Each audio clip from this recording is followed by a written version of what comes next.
Quelques secrets cachés derrière les mots que nous utilisons très couramment dans la langue chinoise. Salut, ni hao ma, 欢迎回来到我的 YouTube 频道。Alors, bon retour sur ma chaîne YouTube.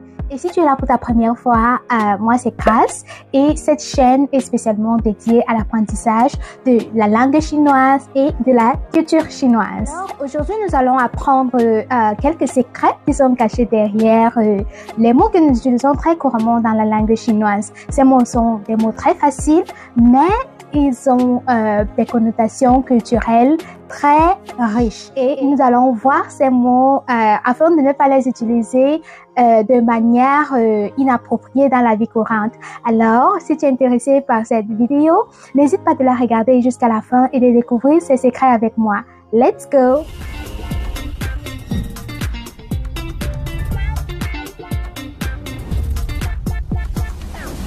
Alors, comme nous le savons tous, lorsque nous apprenons une nouvelle langue, nous apprenons également sa culture. Alors, parfois en chinois, dans le chinois parlé couramment, il y a beaucoup de mots que nous utilisons mais qui ont des significations cachées, oui, et qui sont enracinés dans la culture chinoise. Alors, le premier mot est fu.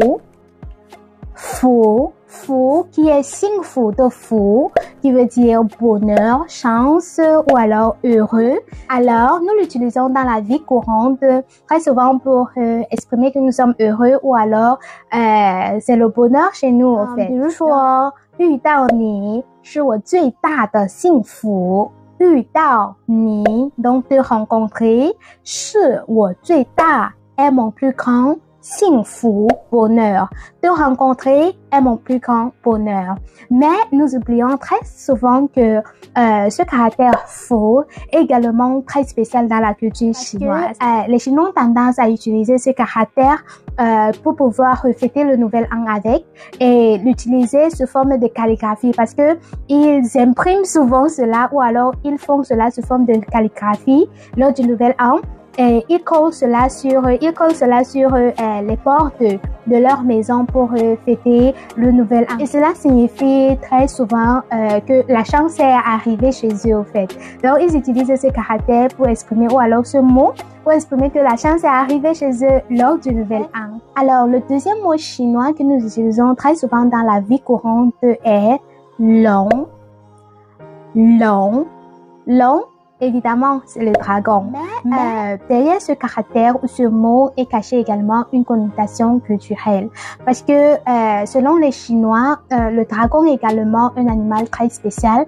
Parce que selon que le dragon, ça exprime la puissance, ça exprime également la fortune. Voilà pourquoi les Chinois disent très souvent que le dragon est un symbole de la culture chinoise. 龙是中国文化中的重要象征。象征 ça veut dire symbole et long c'est le dragon et 中国文化 la culture chinoise. Donc le dragon est un symbole très important dans la culture chinoise. Alors, le dernier mot qui est très intéressant et qui est également vraiment très utilisé en chinois est 面子.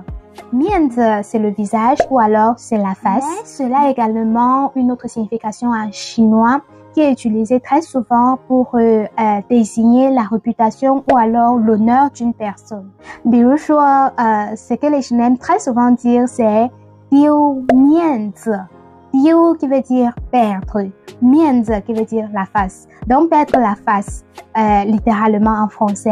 Mais cela veut dire perdre sa dignité ou alors perdre son honneur, en fait. Donc vous allez très souvent suivre ces mots en chinois. C'est vrai qu'ils sont simples, mais ils ont des connotations culturelles. Alors, c'était tout pour aujourd'hui. J'espère que tu as appris quelque chose de cette vidéo. Si tu as aimé, et surtout, n'hésite pas de laisser un pouce bleu.